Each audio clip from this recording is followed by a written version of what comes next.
What is a sound that people should know means immediate danger? If you hear a woman screaming in the woods, it's probably a bobcat. Beekeeper here. When you're about to open a pleasantly humming hive and suddenly it goes silent? 5 heavy bangs on the top handle side corner of your door late at night. It's a police wake-up knock. If you're in the forest, nowhere near a railroad, and you hear what sounds like a train coming, that's a forest fire crowning, when the fire works its way off the forest floor and starts spreading through the treetops. Tornadoes also make this noise. Raspy, gurgling breathing from a sleeping loved one. If they don't wake up when you call to them or touch them, call 911, unlock your front door as soon as possible, and have an address ready. Please, please have one ready. That's when you get your loved one onto a flat surface, get them off the mattress, but if you can't, CPR on the bed, and follow the instructions for CPR that the call taker will have ready. They should be telling you how to perform CPR while they get help there. The point is to keep blood going to the brain, just long enough to get your loved one to a medical professional. And if you don't care about your door being smashed in or whatever it takes to get to you, remove that step from the above text. ETA. You guys are amazing for adding more. Keep it up. CPR on a mattress is useless. Whatever injuries you give them, dragging them onto the floor can be fixed if they survive the lack of pulse that's prompting chest compressions. Also, go take a first aid course. I can walk you through doing CPR, but you're gonna freak out when you start hearing ribs cracking and I'm yelling, "Good, that means you're doing it right." CPR is one of those things that people think, oh, I can do that. I've seen it on TV and in movies hundreds of times. But TV and movies don't show you how to actually do it, because if you did it to a live human, you'd put them in the hospital. A firm stop means stop immediately and then talk about it, not keep going and ask why. This makes us safer in a lot of walks of life and seems to be something a lot of people struggle to follow. Because no one on here has said it, if you're on a ship and you hear 7 short blasts and 1 long blast on the ship's horn or alarm system, it's the same everywhere. It's called the General Emergency Signal, and it means grab a life jacket and get to the assembly point in case you need to abandon ship. If you backcountry ski, you may have heard a deep whumph. It's the sound made when a layer of the snowpack collapses and the usually thousands of pounds of snow above that layer settles. If you are on a slope over 25 degrees, that whumph can be the first sign that you're about to be swept away in an avalanche. Duck. It's extremely important to build muscle memory to duck when someone says this, not turn to face them or ask, "What?" or "Me?" Don't look around to see what the danger is. Drop. Train yourself and your kids to duck instinctively whenever anyone nearby yells this word. It's a habit I learned growing up sailing, ducking and dodging booms, but it saved me a couple times in my professional life as well. Quiet, calm, and polite. Everyone, please stay exactly where you are. From someone in the lab. In swampy and marshy areas of certain parts of the US, a chirping sound that sounds kind of like a laser gun from a sci-fi movie is a baby alligator calling. You need to move away because you don't want to mistakenly place yourself between the baby and its mother when she shows up. Being woken up at 3 a.m. by hearing, "Dad," nothing good ever happens after that. The sound of a downed power line. It doesn't hum. It sounds exactly like bacon frying. If you hear sizzling on the sidewalk and don't smell breakfast, shuffle away immediately. Before going to places like Japan, check what a tsunami warning siren sounds like. Before going near rivers or creeks in unfamiliar states or countries, check if they have dam sirens and what they sound like, the ones that release water and let out a sound to warn people downstream so they don't get caught by the water rise. Steel structures may moan and creak, but they should never pop or bang.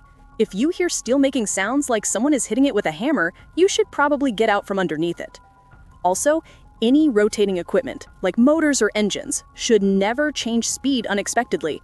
It may change load, sounding like it's working harder, but a change in speed without a change in load means something is going wrong, like the motor is seizing. That's a take 10 steps back moment. The real scary moments happen when you hear a motor have an unexpected increase in load accompanied with a decrease in speed, meaning the motor is significantly overloaded. That's a runaway moment, because something in the system is about to let go and will take you with it. My dad works on a lot of industrial generators, and some of the videos he's shown me are nerve-wracking, even without the sound.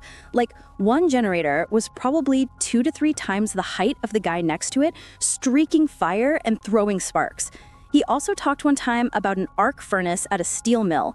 The transformers driving it were the size of a small house, and every time the arc fired, you could hear the transformer coils move and see the cables jump. In War of the Worlds with Tom Cruise, the alien ship rises from the Earth, and 2 very gun-like appearing attachments sprout, followed by a steadily building noise of energy. All the people just stand there, staring as it powers up before getting disintegrated. My friend whispered, "They never played video games." I love that movie and that scene, but you're absolutely right. It's the most ominous noise imaginable, and everyone just stands still and stares. Should be screaming, but people think it's funny to just scream, and we're alarmingly disengaged from screams, meaning fear. Funny story. In parts of the USA, we have tornado drills, very similar to fire drills that are held everywhere. The tornado and fire sirens are distinct if you know what you're listening for, but similar enough. Corporate announced in advance that we'd have a tornado drill. It went off. We migrated to our shelter rooms. It was done, and we went back to work. Later that morning, they popped a surprise fire drill. We all got up, moved to our tornado shelters, and sat waiting. Our company failed the fire drill because the majority of employees went further into the burning building, into rooms with no windows or outlets. I grew up on the Space Coast. We had a bomb threat drill. Calling in threats was in vogue back then. We went back inside, and like 2 minutes later, the space shuttle landed in Canaveral. For those who don't know, it makes 2 very loud sonic booms as it gets slower than the speed of sound that can be heard for miles. Everyone freaked out until we realized what it was. The timing was not optimal. I work in a TV studio with robotic cameras. I've learned to be especially attentive to the sound of the camera drive motors winding up. Those suckers will run you over in a second. The cracking noise right before a huge tree or branch randomly falls, I've witnessed it too many times. Sudden electrical hum or buzz outdoors from otherwise quiet power infrastructure.